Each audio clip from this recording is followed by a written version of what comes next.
mais uma aula de biologia com a professora Paula. Hoje a gente vai trabalhar o sistema imunológico, certo? E aí a frente A, segundo ano. Então vamos lá, para a gente saber o que é o sistema imunológico. É a linha de defesa, são as nossas linhas de defesa.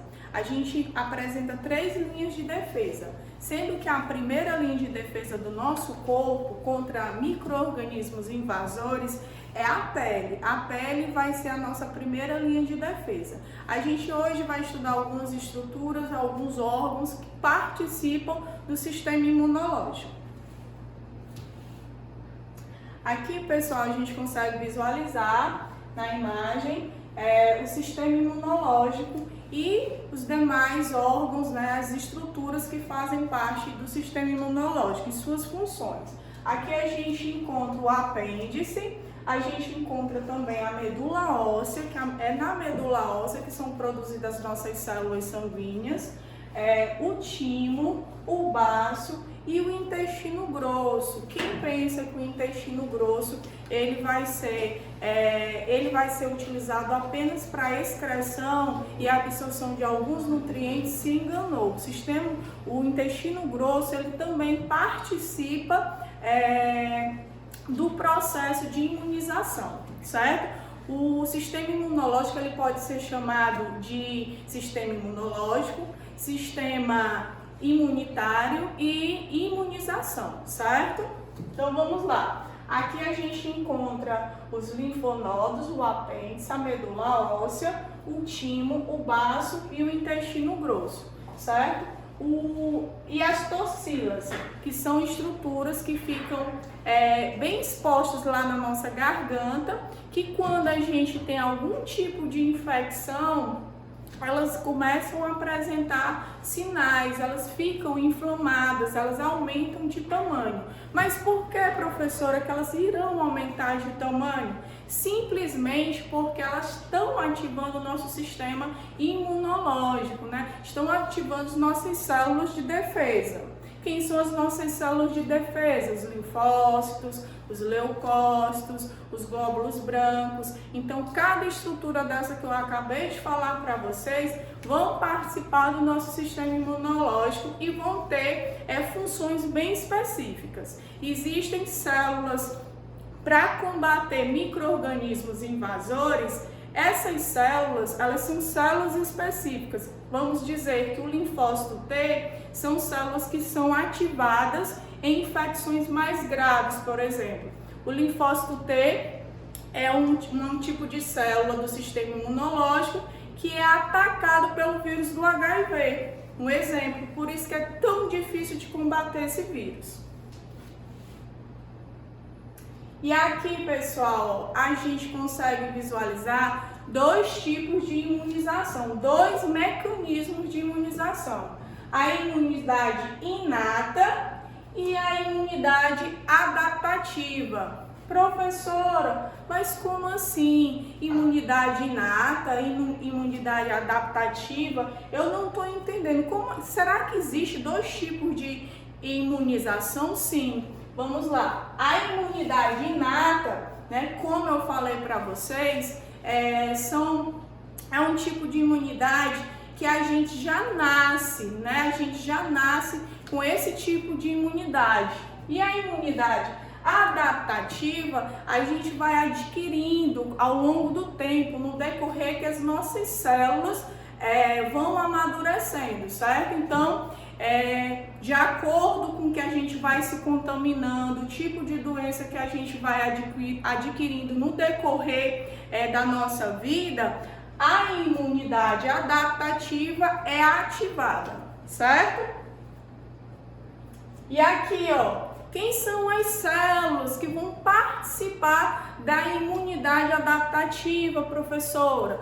Vamos lá, ó, o linfócito T e os linfócitos B são células que compõem, né, a nossa imunidade adaptativa. São células que a gente vai desenvolver no decorrer da nossa vida. Então, a partir do momento que eu começo a ter contato com micro-organismos invasores, o meu sistema imunológico já vai começar a produzir células específicas para determinadas doenças.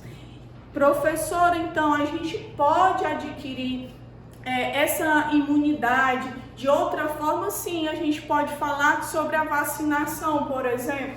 A vacinação é um tipo de imunidade passiva, certo? Por quê? Porque é nesse processo que a gente vai adquirir um pouco da doença, um pouco do vírus ou um pouco da bactéria, mas não vai ser suficiente para nos causar doença, né? Nos deixar doentes. Faz só com que as nossas células, né, sejam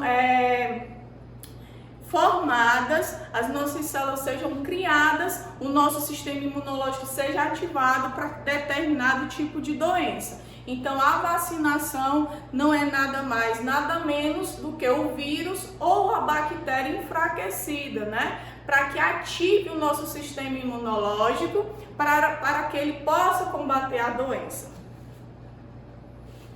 E aqui, pessoal, são as células que participam do sistema imunológico e a função de cada célula no sistema imunológico, tá bom? Então eu vou falar só as células mais conhecidas. Vai ficar aqui a imagem. Então vamos lá, os macrófagos, né? Os macrófagos são grandes células de defesa. O que eles costumam fazer, professora? Eles costumam fagocitar outras células. E o que é fagocitar? Englobar. Eles englobam as células e destroem essas células que possivelmente são células contaminadas por algum vírus ou por alguma bactéria, certo? Os monócitos, eles vão se diferenciar dos macrófagos, vão ser células menores, mas também vão ter a participação de destruir micro-organismos invasores. Os linfócitos B são capazes de produzir mais células de defesa para combater agentes invasores, agentes causadores de doenças.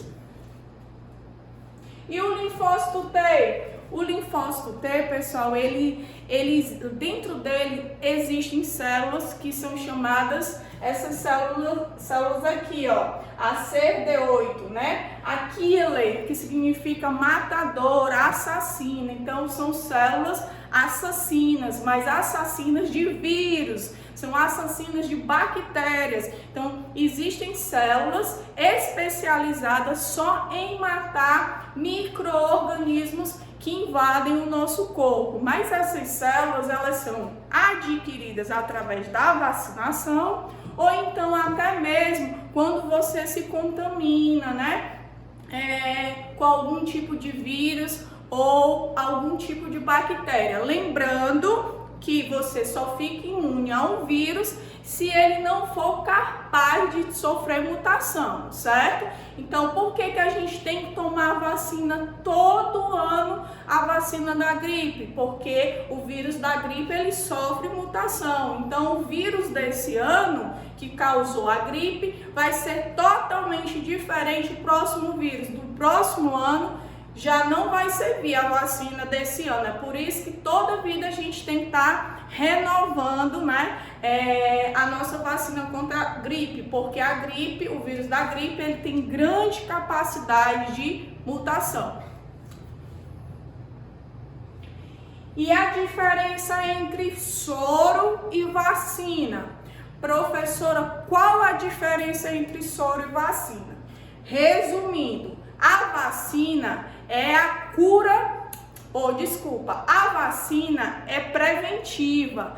O soro é a cura imediata, certo? Então, a vacina, ela vai estimular, né, ao longo do tempo, você a produzir anticorpos específicos.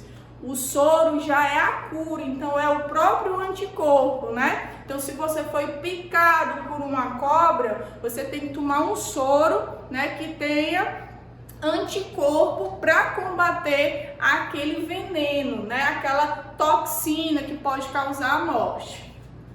Então, a diferença entre soro e vacina vai ser basicamente isso. A vacina é a longo prazo, né, preventivo. O soro, né, é a cura imediata. E aqui, pessoal, tipos de imunização. Existe a imunização ativa e existe a imunização passiva, certo? Então vamos lá. Professora, a senhora pode dar um exemplo de imunização ativa? Sim.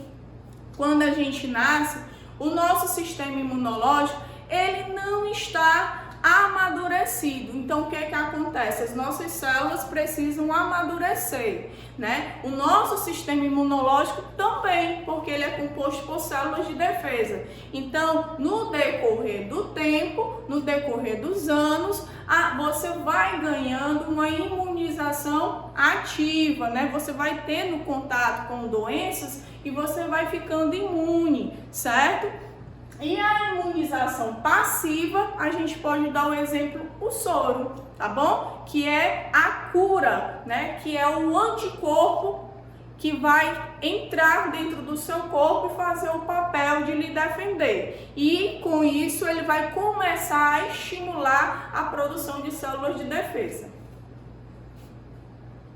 E aqui, pessoal, olha só, imunização ativa, como eu já falei, a partir do momento que você entra em contato com doenças, né, você está desenvolvendo o quê? Né? A imunização ativa. A vacina também, no decorrer, né, do tempo, você vai desenvolver anticorpos específicos para determinada doença. E a imunização passiva, a gente pode dizer que também a amamentação, que é um processo bem importante, uma relação entre filho e mãe, não só de alimentação, mas também de imunização. A amamentação ajuda o bebê a desenvolver células de defesa, tá bom? E a imunização passiva, o soro terapêutico, né? Existem soro, né, que são produzidos a partir de células de seres humanos e também de outros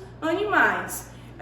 O soro, por exemplo, para combater picada de cobra, é um soro produzido através do sangue, né, do cavalo. E eu queria deixar a agenda para vocês, a página 496 e 497, praticando, que são assuntos relacionados à aula de hoje, tá bom? Obrigada pela participação.